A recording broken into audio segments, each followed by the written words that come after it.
In this video, we'll be hunting a box of pennies.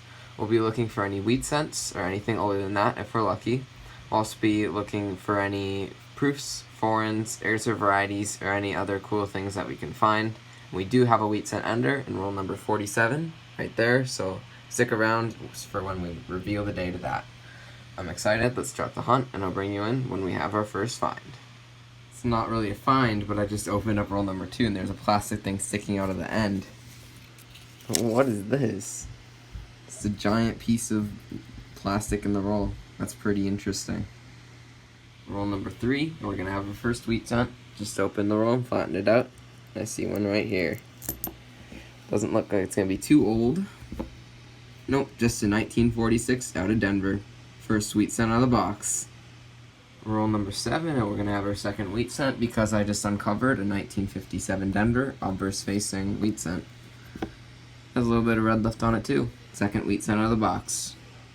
Roll number 9, and we're going to have our third wheat cent because I just uncovered a 1946 out of Philly.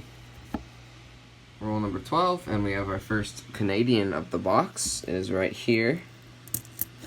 Looks like it's going to be from the 60s or 70s.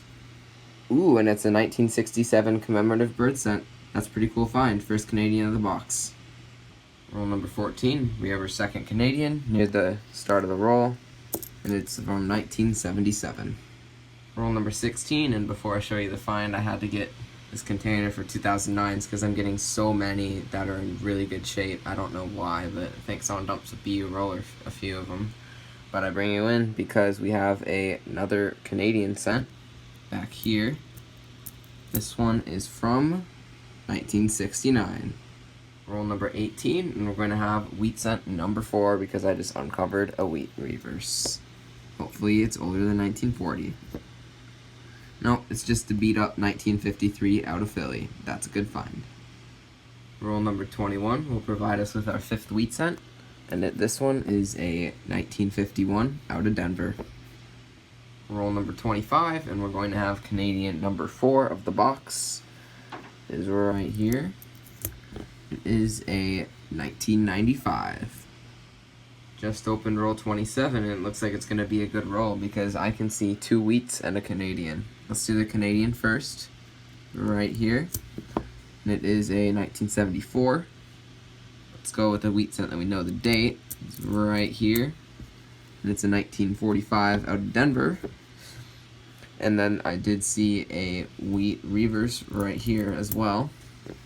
And this one is a 1940 out of Philly, the oldest of the box. That was a good roll.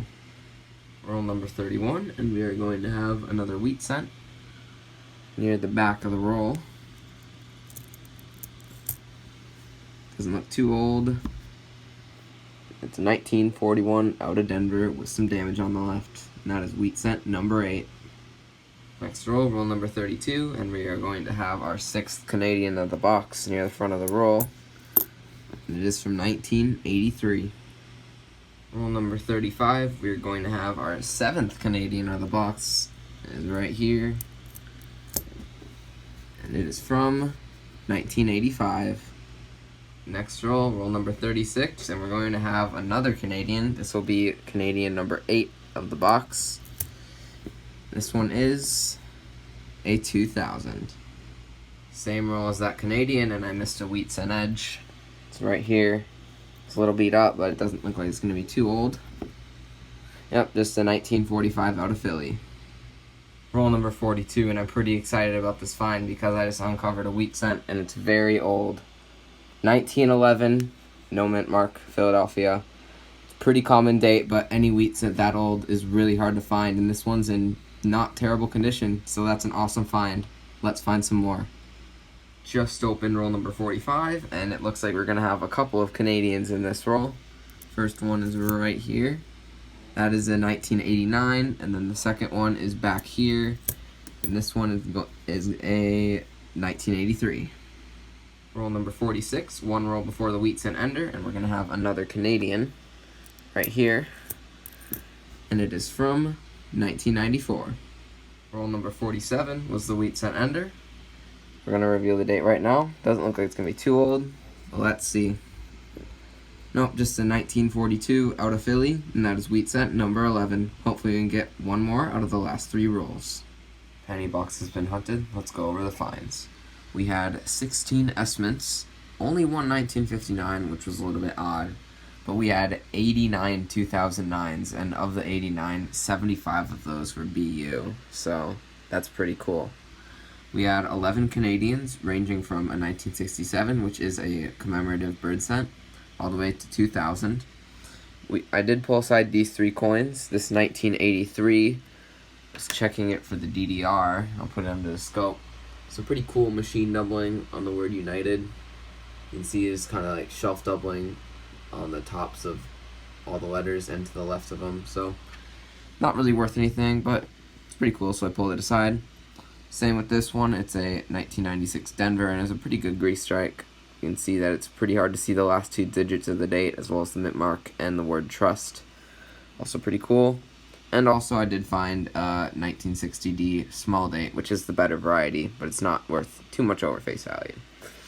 Also, I did find 11 wheat cents from 1957 all the way back to the find of the box, which is the 1911 out of Philly. This box also had a great amount of copper, almost like halfway full copper jar, so with that 1911 especially, this was an amazing box.